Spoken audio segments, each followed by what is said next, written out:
Hello mga ka-viewers, meron lang akong ipiplex sa dito. Kasi habang nagluluto din ako. Meron lang akong pa-plex na supermarket na pinapili ko sa asawa ko. Yan ang white vinegar. Ito yung white vinegar galon.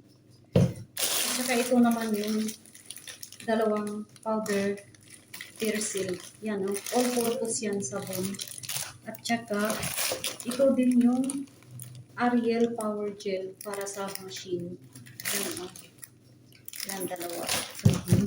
At saka ito din yung jeep na dalawa din. Di ba? Dalawa. Yan, At saka, ito yung dalawang ganyan na Egyptian rice. Yan.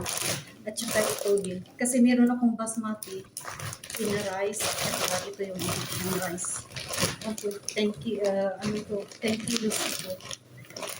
10 kilos. At saka ito naman yung ating Colgate.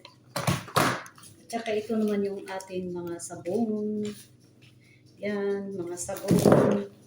Sabon Dettol, yung bar soap natin. Yan.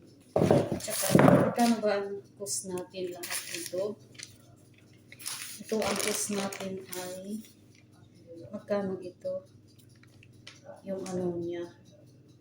Sa pera dito ay total ay 2,855.79 yan eh. 2 million yan. Yung pera dito kasi 2,800. Sa dollar, total dollar, yan $32 ang cost niya sa supermarket niya. Yan $32. Yan.